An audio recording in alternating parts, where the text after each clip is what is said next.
Hi everyone, today we are going to see about this disc tie that I have made using my 3D printer. So let's get started. So this is the cute little tie. It is made out of ESP32 So let's have a look.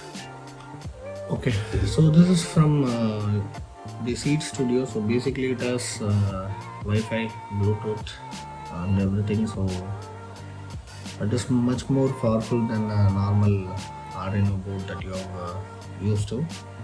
So you can get this from Amazon basically. So these are the features of this board. So basically it has two cores. Each of them runs at 240 MHz. So it has some bunch of wireless capabilities that you can see. The peripheral wise it is heavily loaded. So basically we are going to use the I2C and some GPIO. So you can all this information will be available at the description. You can download them and have a look. So we are going to just use the I2C for the display and also for GPIO for the outputs. So this is the connection diagram for the circuit. So basically you can see the pin out of the board from here. So we are connecting everything to this D4, D5 which is SD and SCL, the I2C pins, and we are going to use this 3 volt as well as ground. We are not going to use this 5 volt. Since it is a low power device, we just have to do it everything in 3.3 volts. Okay, so as far as the connection goes, so basically you can see that so both of these two peripherals, the OLED as well as the MPU6050, have been connected to D4 and D5 the I2 everything. So these connections are shared between these two, and as well as the power pins are also shared between them. So from the fritzing diagram also you can see so how it is connected internally.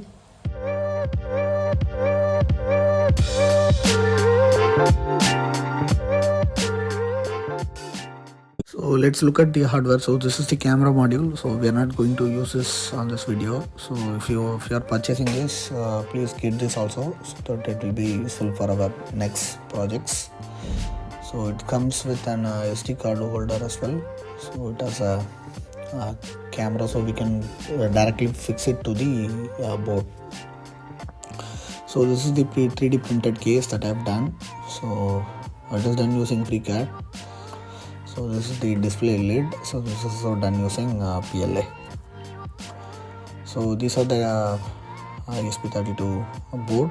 So it is pretty tiny. So you can see I directly soldered the wire based on the connection diagram that I have shown. So you can do it as well. So if you want to do it in breadboard, you can simply do it using the jumper pins.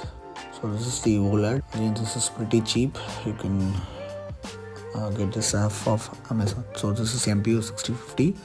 This is again going to be used in our next videos where we can do all this.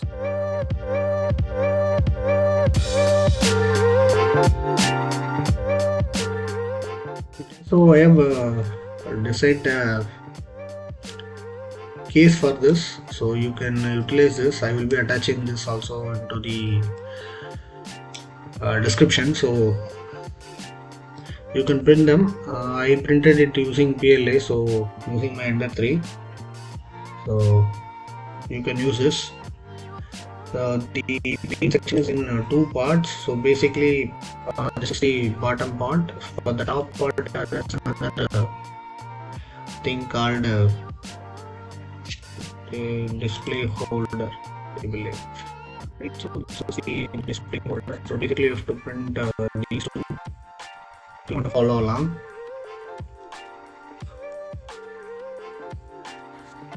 Guys, now let's look at the code. So you can see, right, so basically we are using Arduino for it. So you have to install some libraries. So I just go to the manage libraries, and install this Adafruit GFX as well as Adafruit SSD1306 libraries so that we can utilize them. And also we are using some standard libraries as well. So the wire library is the standard Arduino library. So before proceeding this, you have to install the boards as well. If your board is not installed, just look it up. So how to install the board for Arduino. So here we are just initializing it using the screen width as well as the height as the parameters. So in the setup section, we are just checking whether the display is on or not. Otherwise we are not proceeding for that. So if it is successfully initiated, then we are setting the cursor. So after that we are setting the text color, text size, and we are calling the display.write function and showing the display. So in the loop section we are keeping it empty. We don't have to do anything. So let's see the output.